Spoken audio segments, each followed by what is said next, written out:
Desde o ataque israelense à embaixada iraniana em Damasco, em 1º de abril de 2024, as tensões no Oriente Médio aumentaram bastante, pelo menos é isso que a gente tem ouvido nos noticiários, né? O ataque atingiu um anexo dentro do complexo da embaixada, resultando na morte de mais de 10 pessoas, incluindo 2 membros do alto escalão da Guarda Revolucionária do Irã. O líder supremo do Irã, o Ayatollah Ali Khamenei, equiparou o ataque a um assalto ao solo iraniano, indicando uma provocação grave. E, em resposta, o Irã executou ataques contra Israel em 13 de abril, com drones e mísseis que foram disparados de diferentes localidades, apresentando uma demonstração de força coordenada. Na sequência, Israel atacou o Irã em 19 de abril, também com o uso de drones que visaram especificamente a cidade de Isfahan, um local estratégico que abriga uma base aérea e instalações associadas ao programa nuclear iraniano. Esses atos aumentaram os temores de um conflito regional mais amplo e até mesmo de uma escalada ainda maior.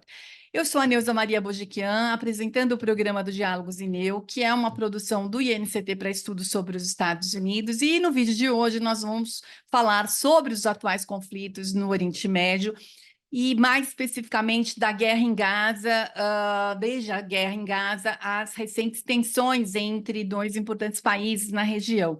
Nós estamos falando de Israel e Irã. E a nossa convidada é a pesquisadora Isabela Agostinelli, que é pesquisadora nossa, né, do nosso programa, do nosso INCT, é pesquisadora em nível de pós-doutorado. E a Isabela é uma especialista nesses conflitos do Oriente Médio, né? Isabela, seja muito bem-vinda e a gente já agradece aqui a sua presença mais uma vez aqui no nosso programa, tá bem? Eu que agradeço, é um prazer estar aqui conversando com você, Neuza. Isabela, desde o ataque do Hamas em 7 de outubro de 2023, a tensão no Oriente Médio ela tem aumentado, com uma série de eventos violentos e preocupações geopolíticas, né? Este ataque resultou em uma resposta imediata de Israel, com ataques aéreos, né, sobre Gaza, que foram se intensificando de modo que cada vez mais aquilo deixasse o público alarmado, né, com todos os noticiários, os acompanhamentos que a gente pode ter, né, o acesso que a gente pode ter.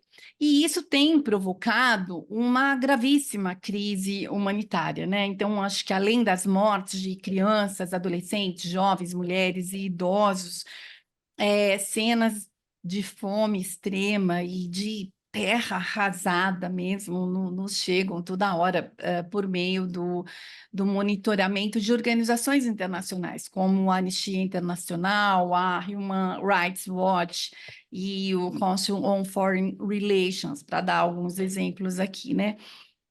E, enquanto isso, várias tentativas de tréguas e acordos de cessar-fogo foram efetuados, né, foram costurados aí, e houve uma série de debates internacionais bastante, assim, acalorados, por assim dizer, né, sobre a intensidade do conflito e suas implicações humanitárias. Mas, mesmo assim, o ciclo de violência continuou, né, aumentando por parte de Israel, e agora a gente vê essas hostilidades estendendo-se para além daquele local, né, além do território, além de Gaza, como eu mencionei na abertura do programa. Então, eu te pergunto, de que forma que a gente poderia avaliar, ou na sua a análise aí, né, nas suas pesquisas, você vem acompanhando isso mais de perto e num nível de análise acadêmica mesmo, né, de mais aprofundado, que eu quero dizer, né? E como que você avaliaria tudo isso? E, principalmente, como você avaliaria esse temor de que isso poderia estar se desdobrando para uma possível guerra regional. Quer dizer, é isso mesmo? A gente está diante disso? Né? Assim, se a gente faz uma análise, isso pode revelar, né? Talvez tem mais camadas aí, né, que a gente não esteja percebendo, ou que o público de um modo geral, que eu quero dizer, né? Então, para isso que a gente trouxe você aqui para conversar conosco sobre isso. Muito obrigada de novo pela sua presença aqui, pela sua participação, a sua colaboração, e a palavra está aí com você, por favor. Bom, obrigada, Neuza, pela introdução, né? Obrigada pelo convite também. É um prazer estar aqui, poder contribuir com o Diálogos Ineu, né? Acho que é um espaço excelente para essas discussões mais longas, que muitas vezes a gente não consegue fazer e não consegue ver, né? No dia a dia, né? Quando a gente lê as notícias e imediatamente a gente já quer comentar e refletir sobre isso, então é muito importante ter esses espaços em que a gente consegue conversar com mais calma. Respondendo a sua pergunta, né, são várias variáveis e são várias camadas, né? Então, eu acredito que dê para a gente destrinchar o que vem acontecendo desde o 7 de outubro em três níveis, né? Tanto no nível local, e aí falando da faixa de Gaza especificamente, que no meu doutorado foi meu objeto de estudo, né, propriamente dito, antes do 7 de outubro, né? Então, a minha tese é sobre o que era Gaza antes do 7 de outubro. Esse, então, é o primeiro nível que a gente pode se debruçar. Um segundo nível é o nível regional, então, ali da região do Grande Oriente Médio, que também é super importante da gente ter como avaliação, principalmente nas últimas semanas, né, por conta dessa escalada de tensões entre Israel e Irã.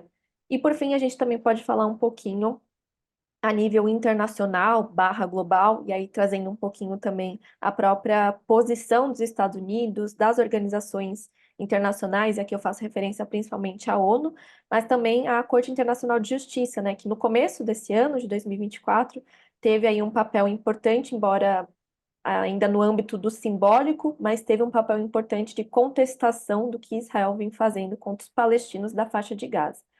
Então, a nível local, né, para a gente começar, né, partindo do particular e depois indo para o geral, hoje, né, enquanto a gente está conversando agora, né, 23 de abril, já faz 200 dias desde o 7 de outubro, né? Então, 200 dias do ataque do terrorista do Hamas lá em Israel, na fronteira com Gaza, e 200 dias do que muitos vêm qualificando como um genocídio que Israel vem perpetrando na faixa de Gaza, né? A gente até pode discutir os termos, enfim, mas esse ultimamente tem sido o termo utilizado, né, para além de guerra, para além de um conflito entre Israel e Hamas, por exemplo, que é o que a gente vê quando entramos nos sites de notícias, né? Sempre tem uma sessão dedicada ao conflito Israel-Hamas, né? Então, os termos também que a gente escolhe para abordar a questão revelam e também escondem outras camadas, outras variáveis. Então, faz 200 dias, né, do genocídio que vem acontecendo na faixa de Gaza. Até o momento foram 34 mil palestinos mortos na faixa de Gaza e 77 mil feridos. Então, a gente está falando aí de mais de 100 mil atingidos, né, palestinos de Gaza atingidos diretamente ou indiretamente pelos bombardeios. E isso também sem levar em consideração os desaparecidos, né, aqueles que ainda estão sob os escombros dos bombardeios, e os 1,9 milhão de palestinos de Gaza que foram deslocados internamente, né? Então, o cenário local na faixa de Gaza é de uma total catástrofe, né? Você mesmo utilizou o termo terra arrasada, e é um termo bem adequado para a gente narrar o que está acontecendo ali na faixa de Gaza. E até interessante, né, que por mais que Israel argumente que o que vem fazendo contra ou na região de Gaza seja ações contra terroristas, né, cujo objeto seria o Hamas, até o momento não houve aí, se esse é o objetivo de fato de Israel, nós podemos dizer que ainda Israel não atingiu o seu objetivo, que é de um lado exterminar o Hamas, que é o que os dirigentes, líderes israelenses dizem ser o principal argumento, nem mesmo trazer os reféns de volta, né? Então, desde o 7 de outubro, alguns reféns israelenses que foram sequestrados pelo Hamas ainda estão na faixa de Gaza, também não se sabe se ainda estão vivos ou se acabaram também sendo atingidos pelos bombardeios do próprio Estado de Israel. Então, esse segundo objetivo, né, do Estado israelense, de trazer os reféns de volta, também não foi atingido, né? Então, nesse sentido, o que Israel está querendo na faixa de Gaza, né? A gente pode até argumentar e debater que, de fato, até hoje parece que não há uma estratégia clara do que Israel está querendo fazer ali na região da faixa de Gaza, né? O que Israel quer atingir de fato, para além da retórica, fazendo esses bombardeios, né, contra a faixa de Gaza, que acaba atingindo principalmente, ou quase que totalmente, a população civil, né? Os civis que nada tem a ver com Hamas, que nada tem a ver, né, com a guerra de forma geral, mas que são as vítimas, né? Então, esse é o cenário local, né? Um cenário de terra arrasada, um cenário de muita fome, a questão da insegurança alimentar, ela atingiu níveis nunca antes vistos na região, então muitos palestinos estão passando fome por conta do bloqueio israelense, né? O controle das fronteiras, o próprio Estado de Israel, embora não seja, por muito, desde 2005, né? Não tenha mais colonos israelenses vivendo lá dentro, e com isso o Estado de Israel argumenta que não mais ocupa a faixa de Gaza. Na verdade, essa ocupação que começou em 67 nunca acabou, né? Israel ainda é o poder ocupante, justamente porque controla as redes de infraestrutura, então acesso à água, acesso à eletricidade, a alimento, né, a mobilidade de pessoas. Então, nesse sentido, em termos de controle de espaço, população e recursos, é o Estado de Israel que continua controlando. E por conta disso, né, os palestinos de Gaza nem mesmo conseguem fugir dali, né? Não conseguem fugir das bombas que o Estado de Israel joga naquele espaço. Então é um cenário de catástrofe, né? Uma barbárie nunca antes vista. E ao longo, né, desses últimos meses, principalmente, acho que a partir de março, fevereiro também, a faixa de Gaza foi sumindo um pouco dos noticiários. Então, se antes era as notícias que vinham de Gaza tomavam as primeiras páginas, eram as principais notícias nos veículos midiáticos da televisão, nos últimos meses, isso tem sido deixado um pouco de lado, né? Quase como se nos acostumássemos ao que está acontecendo em Gaza e que essas imagens que vemos diariamente de palestinos, né, feridos, sem acesso ao hospital, passando fome, se tornassem normalizadas, né? E tão normalizadas que parecem não chocar mais. Então, isso é um ponto. O segundo ponto é justamente é, e acho que aí já entrando, né, para a escalada dessa tensão a um nível regional, é justamente uma tentativa, e aí a gente pode dizer se é deliberada ou não, ou intencional ou não, de Israel retirar o foco do que está acontecendo na faixa de Gaza. Então, desde o dia 1º de abril, né, do começo desse mês, quando Israel vai atacar a embaixada iraniana em Damasco, o que antes deveria ser o foco, né, ali a faixa de Gaza, vai passar para um outro espaço, uma outra territorialidade, embora isso esteja, né, obviamente conectado, esses processos estão conectados. Então, desde o dia 1º de abril, o que a gente tem visto em termos de notícias, né, e abordagens em relação ao Oriente Médio, na forma mais geral, mainstream, é um foco, né, nas relações entre Irã e Israel, né, que já são historicamente, pelo menos desde a década de 70, final da década de 70, e a gente vai falar disso daqui a pouco, são relações bem estremecidas, né, relações entre inimigos, e desde o 7 de outubro havia essa preocupação, né, do que o Irã vai fazer. O Irã aí sendo, então, uma potência regional do Oriente Médio, junto com Israel e também com a Arábia Saudita, né, uma monarquia do Golfo que também tem um poderio militar e uma aliança com os Estados Unidos muito forte. Então havia uma preocupação aí do se de fato poderia a guerra em Gaza poderia escalar para uma guerra regional. Nas primeiras semanas do pós 7 de outubro, o que a gente viu particularmente foi uma possibilidade, uma probabilidade, ainda que pequena, de uma guerra regional, mas que seria travada pelos atores não estatais, né? Que aí também é uma outra particularidade do Oriente Médio, a presença desses atores não estatais, que vão ser chamados de grupos insurgentes, de milícias, pelos Estados Unidos vão ser chamados, e aliados vão ser chamados de grupos terroristas, né? Como é o caso do Hamas. É, então, havia uma preocupação e uma possibilidade, ainda que remota, de uma escalada para uma guerra regional via esses atores não estatais. Então, principalmente o Hezbollah, que atua lá no Líbano, né, e que faz parte do governo libanês, mas que também tem ali a sua organização armada e que se coloca né, contra as políticas israelenses, seja no Líbano e, de certa forma, contra os palestinos, as políticas israelenses em relação aos palestinos. Então, naquele primeiro momento, até o fim do ano passado, principalmente, a possibilidade de guerra regional viria por meio desses atores não estatais, e eles, de fato, conseguiriam travar uma guerra contra o Estado de Israel, né? Embora essa probabilidade tenha sido mínima. O máximo que nós vimos foi pequenas retaliações do Hezbollah, né? Então, Israel atacou o sul do Líbano, fez bombardeios em algumas cidades ali do sul do Líbano, e o Hezbollah respondeu de forma, da mesma forma, né? Então, com a mesma intensidade, não havia ali uma possibilidade tão grande de uma guerra, né, entre Hezbollah e Israel, por exemplo. Um outro grupo que vai aparecer também, e que, né, ficou bem famoso, virou debate, né, no campo aqui das relações internacionais, foram os próprios Houthis, né, que são um grupo, chamados grupos rebeldes do Iêmen, que vai ter também as suas próprias disputas internas, né, os Houthis vão ali surgir como uma forma de contestar e lutar contra a intervenção militar da Arábia Saudita no Iêmen, e eles também têm uma conexão com os outros atores não estatais do Oriente Médio que se colocam como anti-Israel e anti-Estados Unidos, de uma forma bem geral, assim, né? Que é o chamado eixo da resistência, né? Que é formado ali, ele nasceu mais ou menos ali no contexto da guerra do Iraque em 2003, então da invasão americana ao Iraque, e alguns desses grupos que já existiam, então o Hezbollah, o Hamas, a Jihad Islâmica e outros grupos sírios e iraquianos vão formar meio que uma aliança militar, embora não institucionalizada, incluindo outros estados. E aí o estado principal é o Irã, né?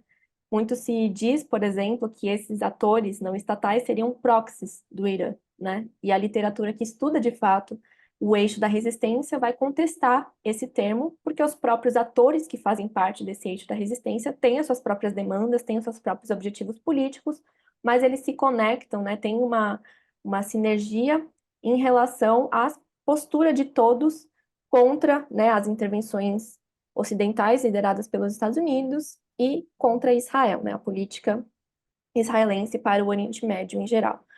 E aí a gente pode falar um pouquinho do eixo da resistência depois. Mas tudo isso para quê? Né? Então, até o final do ano passado, tinha esses dois grupos principais que poderiam, de acordo com as suas capacidades militares, que ainda são poucas, né, em comparação ao poderio militar de Israel, eles que poderiam travar, por exemplo, uma guerra regional, né? Então, Hezbollah e os Houthis, por exemplo. Os Houthis, inclusive, né, foram responsáveis por interceptar, né, ou por bloquear a passagem de alguns navios ali no Estreito de Hormuz, agora não me lembro o nome, mas ali, né, no estreito ali do Golfo Pérsico ou do Golfo Arábico, né, da Península Arábica em geral.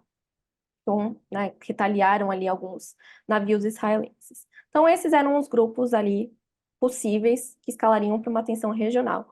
O que a gente viu nas últimas semanas, né, então, principalmente a partir do sábado passado, né, foi dia 13 de abril, é esse contra-ataque do Irã, né? Então, aí também já está uma outra disputa de narrativas. O que a gente viu foi Irã ataca Israel pela primeira vez na história. De fato, foi isso, né?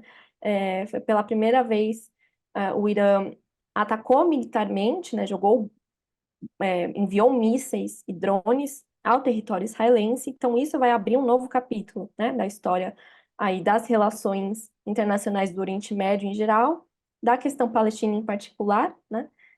E das relações entre Irã e Israel. Então, desde o dia 13 de abril, o que a gente tem visto foi, né, essa possibilidade de uma guerra regional e que já vinha sendo abordada ou prevista há um tempo, né? Justamente porque Israel vai atacar essa embaixada iraniana em Damasco.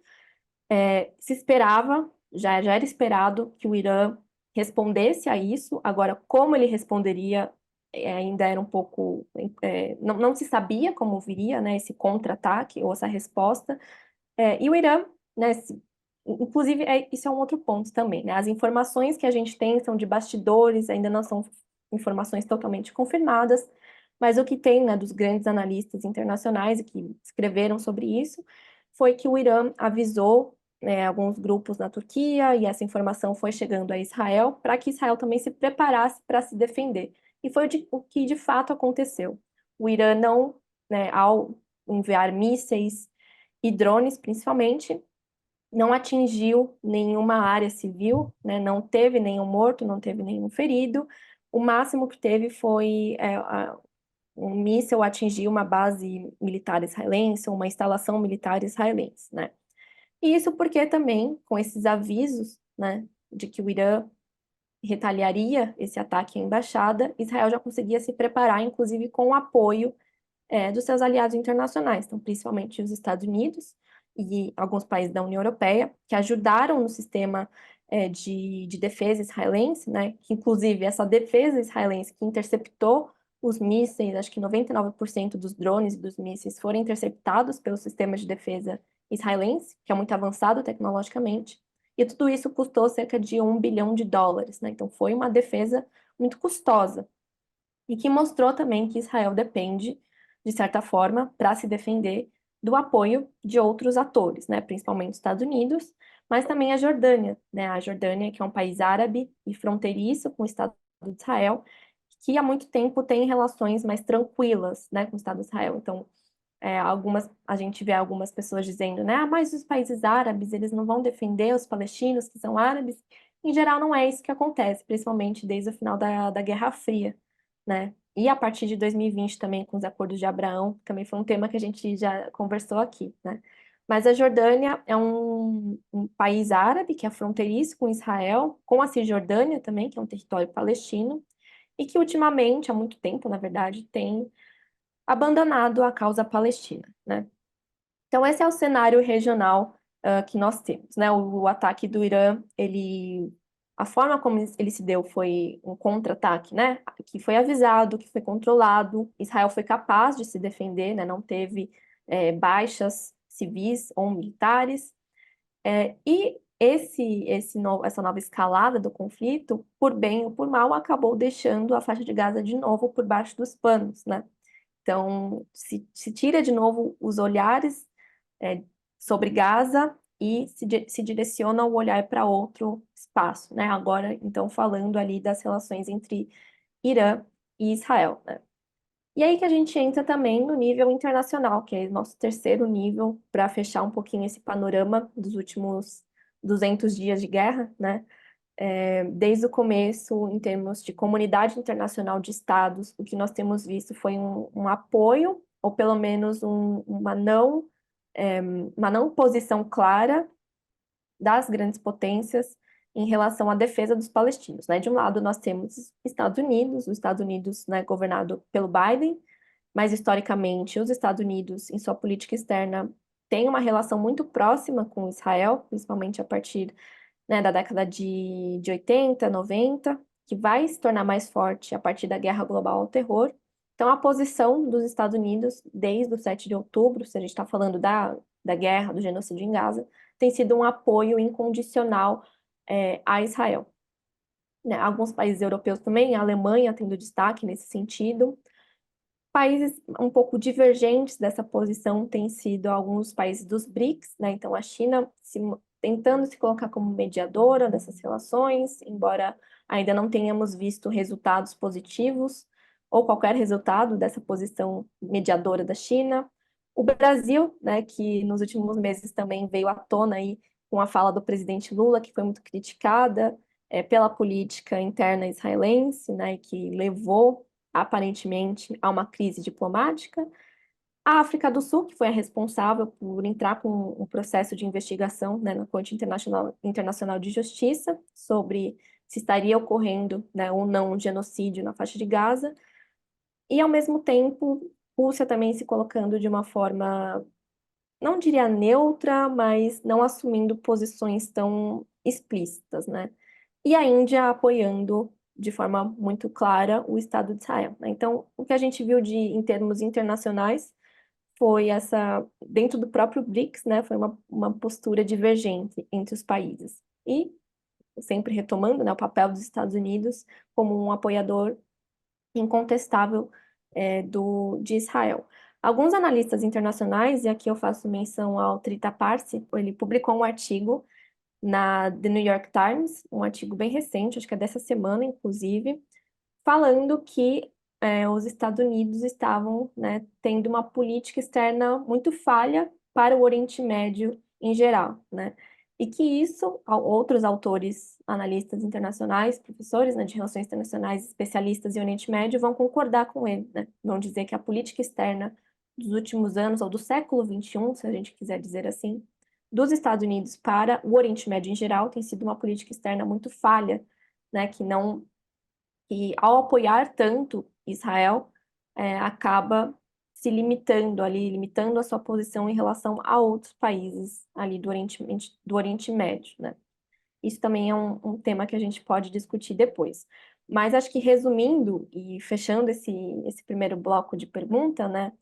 Esse é o cenário atual, né? Então, de nível local, regional e internacional, do que vem sendo a guerra em Gaza. Então, em termos de nível local, uma total catástrofe, né? Acusações e bem fundadas de genocídio, né? Que então a população de Gaza estaria vivenciando um genocídio perpetrado pelos israelenses e com apoio dos Estados Unidos. A nível regional, então, um aumento dessas tensões entre Israel e Irã. Israel já tinha outras tensões regionais, principalmente com aqueles atores não estatais que eu mencionei anteriormente, né? Então, Hezbollah no Líbano, os Houthis no Iêmen, alguns outros grupos iraquianos e sírios, enfim, então, tensão regional ali sempre existiu, né? A Guerra de Gaza só veio aflorar essa tensão. E, por fim, acho que a tensão central dos últimos dias tem sido, né, as relações entre Israel e Irã. Então, Israel, depois de ter sido atacado pelos mísseis e drones iranianos, que foram, em sua grande maioria, interceptados, respondeu esse contra-ataque atacando a cidade de Isfahan, né, Isfahan, no Irã, e o Irã não respondeu, né, a partir de então. Então, é quase como se esse ciclo se fechasse, né, de ataque, réplica, tréplica, enfim, né. Então, o que a gente tem agora, hoje, no dia 23 de abril, as tensões, né, as relações de animosidade ainda estão muito presentes, mas não tem ainda um ataque direto, né, tanto pelo lado dos israelenses quanto pelo lado dos iranianos. E aí também tem a grande questão, para a gente também abordar o próximo bloco, né, de conversa, das próprias relações entre os Estados Unidos e o Irã, né? Então, como que os Estados Unidos também, apesar de terem sido e são ainda um grande apoiador incontestável do Estado de Israel, eles também foram capazes, né, de dar uma freada, de certa forma, nas ambições israelenses, né? Justamente para não escalar para uma possível guerra total regional, né? Então uma guerra interestatal entre Israel e Irã, porque são duas grandes potências, são potências nucleares, ambos os países têm reservas, né, têm programas nucleares, então isso também, apesar de ser um elemento de dissuasão, também é um elemento para nós ficarmos de olho, né? É uma ameaça, de certa forma. Então, os Estados Unidos também foi, de certa forma, capaz de frear um pouco essas ambições, né? Do ponto de vista do Netanyahu, principalmente, né? Então, o governante do Estado de Israel. Então, o que a gente precisa ficar de olho agora é como que Israel vai fazer essa triangulação das relações, né? Então, desculpa, como os Estados Unidos vão fazer essa triangulação das relações entre eles, né, e Israel e Irã. Então é isso que a gente precisa ficar de olho agora. Essa forma que você analisou, né, nesses níveis analíticos aí que você divide é muito interessante, né, do local, o regional e o internacional. Enfim, e você só está ajudando a confirmar, né, essa noção que eu tenho de que na política internacional, analisar conflitos, né, é muito difícil, porque tem várias questões que precisam ser analisadas, né? Por exemplo, você até chegou a mencionar a cobertura dos meios de comunicação, né? Elas podem amplificar um sentimento de crise ou pode também tirar o foco, né? Então, uma ênfase excessiva em desenvolvimentos militares sem a devida contextualização, elas podem criar uma percepção pública de iminência de guerra maior do que a realidade às vezes sugere, né? Ou esconder, botar debaixo, né, dos escombros, nesse caso, não é nem do tapete, né, não é nem dos tapetes, mas dos escombros, o que de fato interessa, né? Quer dizer, onde está a origem de todos esses problemas, né? E aí tem a retórica política mesmo, né? Então, líderes políticos e governamentais às vezes usam ahn, retórica muito inflamada para fins domésticos, né? Ou internacionais, e isso requer também uma análise crítica, né? Olhando aí para os contrapontos, né? E esses interesses estratégicos, né? Em termos de diferentes atores globais e regionais que têm seus próprios interesses naquela região, né? Eles podem incluir aí venda de armas, por exemplo, né? Alianças militares, influência geopolítica, tudo isso está envolvido. E esses interesses podem levar a uma escalada retórica que amplifica as preocupações, né, com o conflito. E aí, a propósito dos interesses estratégicos, né, eu gostaria de levantar uma segunda questão, que se refere justamente à presença e os interesses dessas grandes potências, né, globais, aí, como os Estados Unidos, nos conflitos internacionais, que adicionam essa camada bastante espessa, vamos dizer assim, de complexidade mesmo, né? As grandes potências, você menciona, já trouxe nesse panorama geral aqui que você fez do conflito, você já dá algumas deixas para a gente, né? Você já coloca aqui algumas peças desse tabuleiro todo para a gente entender. E as grandes potências frequentemente possuem, então, esses interesses estratégicos que podem tanto mitigar quanto inflamar os conflitos regionais, né? Então, nesse sentido, as influências dessas potências, ela pode ser vista como uma força estabilizadora ou uma espécie de catalisador para o conflito, né, mesmo, dependendo da situação política e dessas alianças formadas.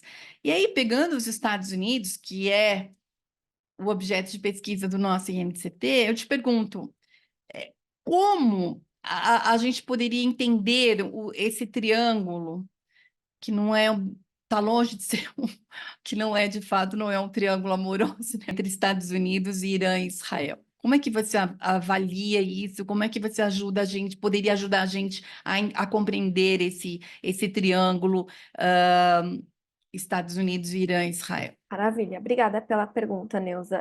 De fato, são várias variáveis, são várias camadas que quando a gente vai juntando parece, né, que fica muito complexo e de fato fica, né? Por isso que a gente sempre precisa ter calma quando a gente for analisar, né, o Oriente Médio de uma forma mais geral, né? Quando a gente olha para dinâmicas locais, talvez fique um pouco mais, não mais fácil, mas um pouco mais claro. Agora, quando a gente amplia a lente, né, então vendo o Oriente Médio e aí incluindo as grandes potências de uma forma mais geral, as coisas ficam um pouco mais complicadas. Então, essa triangulação das relações, né, Estados Unidos, Israel como grandes aliados e Irã sendo o grande inimigo de ambos, né, a gente pode traçar alguns fatos históricos, alguns processos históricos que vão começar lá na Guerra Fria, né? Então, algo muito curioso, né, que muitas pessoas esquecem, inclusive, às vezes eu esqueço também, é que o Irã, durante as primeiras décadas da Guerra Fria, era o parceiro principal, preferencial, estratégico dos Estados Unidos no Oriente Médio, né? Desde o golpe, não só dos Estados Unidos, mas dos britânicos, né? Que naquela época também ainda estavam numa posição assim de grande potência e com muita presença no Oriente Médio.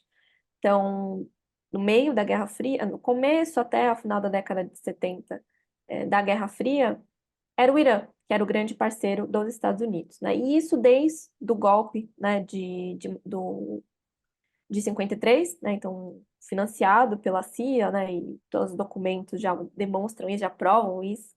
Foi um golpe de Estado no Irã que depôs né, o então governante Mossadegh, e colocou no poder, né, o Shah Reza Pahlavi, né, que era o grande aliado dos Estados Unidos no poder naquela época. E a partir de então, né, o Irã passou por um processo de modernização, enfim, a própria criação do seu programa nuclear tem as suas raízes aí nesse momento, e ao longo dessas décadas, né, também o Irã foi sofrendo algumas instabilidades internas, algum descontentamento de certos grupos políticos, da própria população também em geral, com esse governo do Reza Pahlavi e todo o processo, né, ao longo da década de 70, que a gente também não vai se distender aqui, também não é a minha especialidade, né, a política iraniana, mas que para o campo das relações internacionais, para o sistema internacional e para as relações entre as grandes potências, foi um ponto de ruptura, né, que foi a Revolução Iraniana, lá de 1977, que ocorreu em disputas revolucionárias internas também, então havia vários projetos de revolução.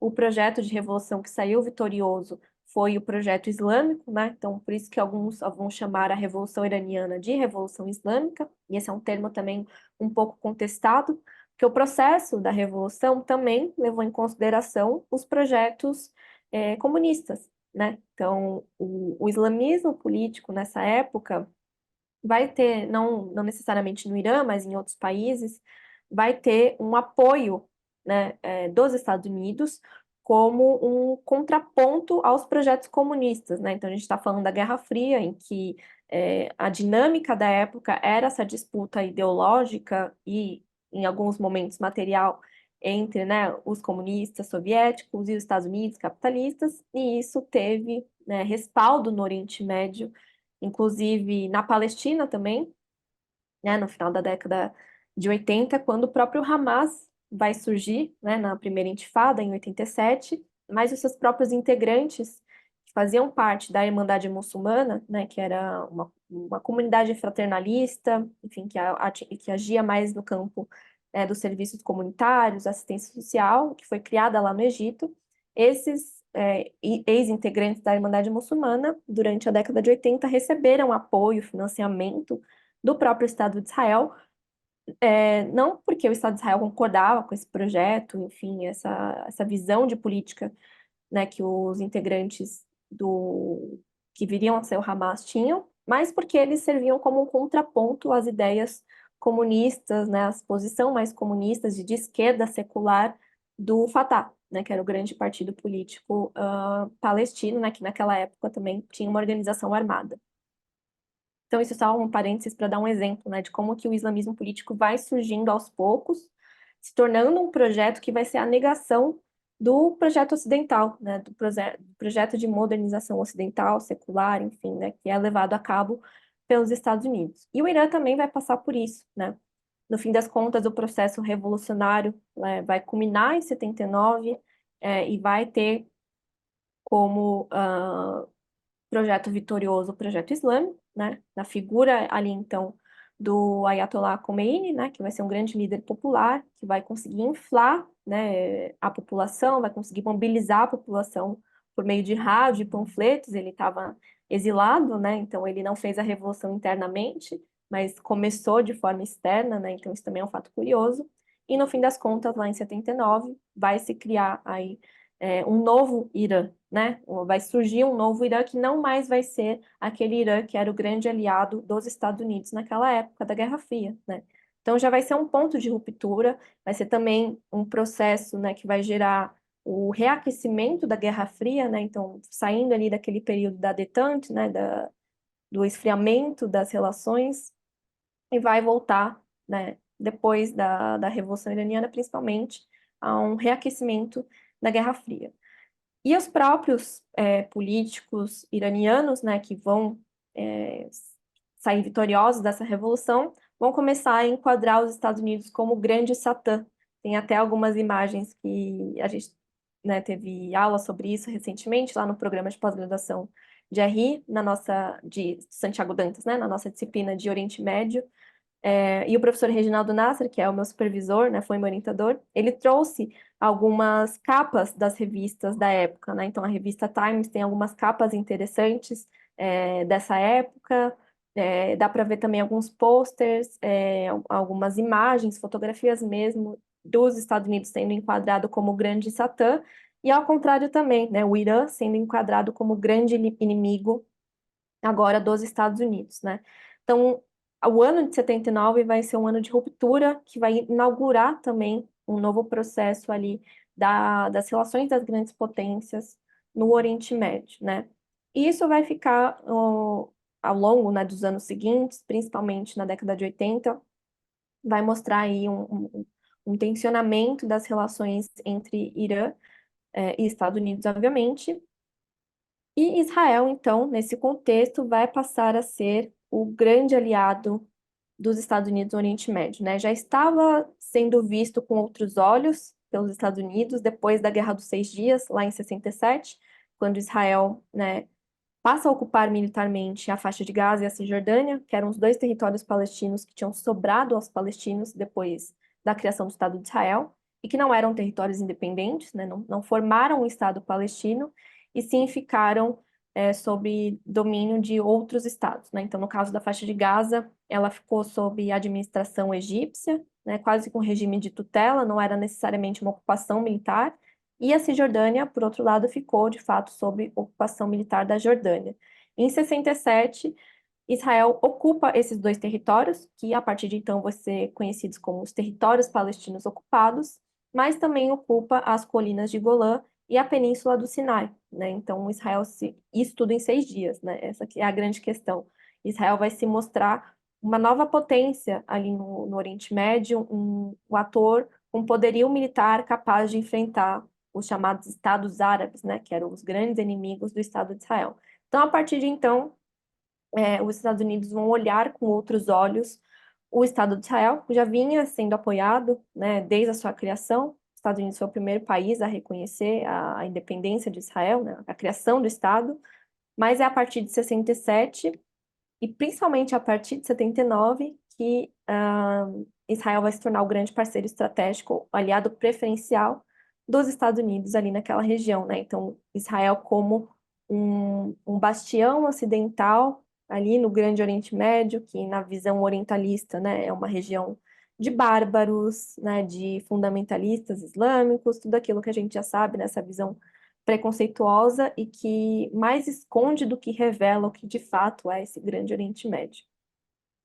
E as relações entre Irã e Estados Unidos, principalmente, elas vão, a partir da década de 80, se tornar relações de muita inimizade. É em 84, por exemplo, que os Estados Unidos vão classificar o Irã como um estado patrocinador do terrorismo. É na década de 80, principalmente, já em 79 começa, mas na década de 80, as sanções econômicas dos Estados Unidos ao Irã vão tomar lugar, né, vão se tornar cada vez mais presentes e cada vez maiores. Então, isso também é um elemento importante de análise, né? Como que o Irã como e por que o Irã é o estado mais sancionado pelos Estados Unidos, né? Desde a década de 80. Teve um período aí que se retirou algumas sanções, né? Que foi durante o mandato do Barack Obama, mas com o Trump elas voltaram assim de uma forma sem precedentes. Inclusive também é um dos pontos de virada, né? Das relações, não diria de virada, mas de intensificação das relações de inimizade entre Estados Unidos e Irã. Então, a década de 80 também tem, né, essas relações tensas.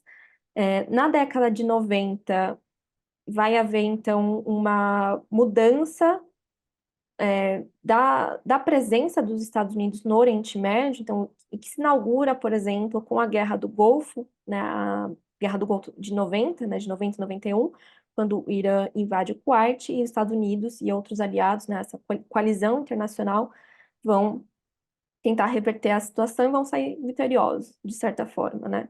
Os anos 90 também marcam o fim da Guerra Fria, então o triunfo, né, neoliberal, o triunfo liberal e do Ocidente, com os Estados Unidos saindo como a única grande potência da época, né, depois do colapso da União Soviética, é, e vão olhar para o Oriente Médio, né, ainda como uma região estratégica, né, principalmente por conta do acesso aos recursos energéticos, né, e aqui eu estou falando justamente sobre o petróleo, né, o petróleo vai ser um dos grandes motivos, talvez um dos principais motivos para diversas guerras que vão ser travadas ali no Oriente Médio.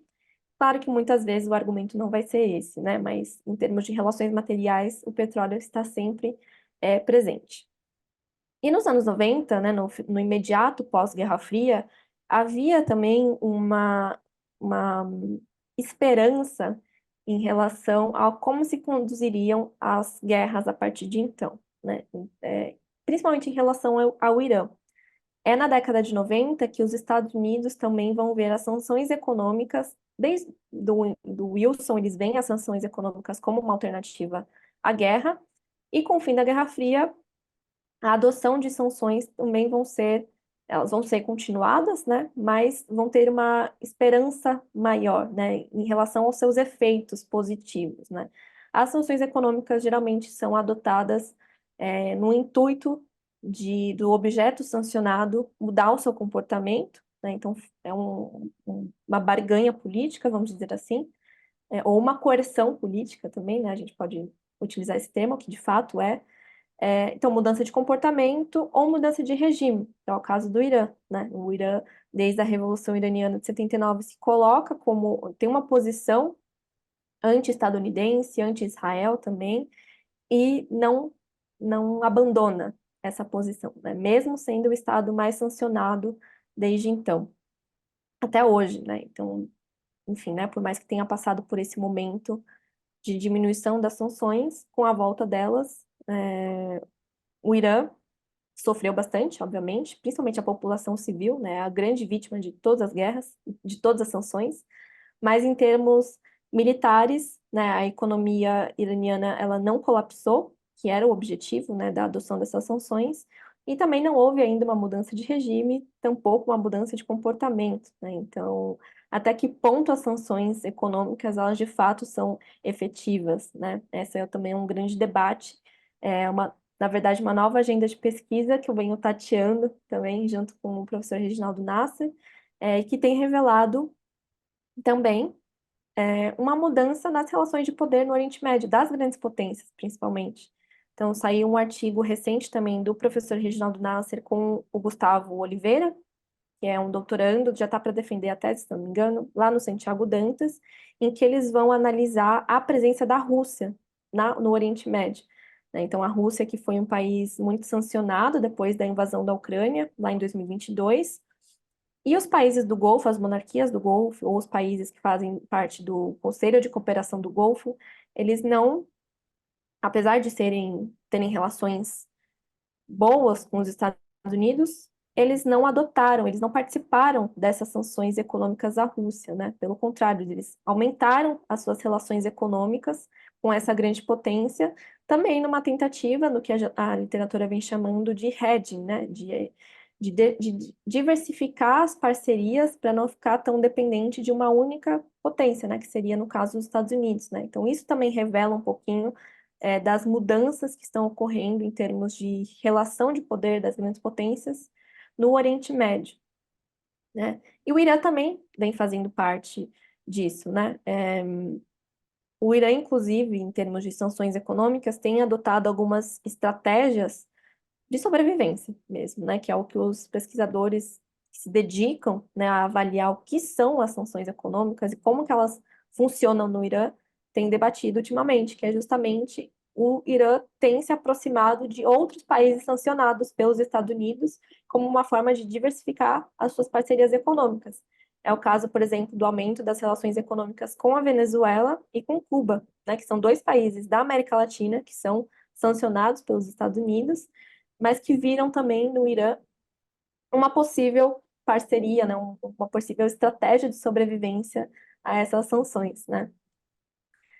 E isso vem acontecendo principalmente, né, a partir do século XXI.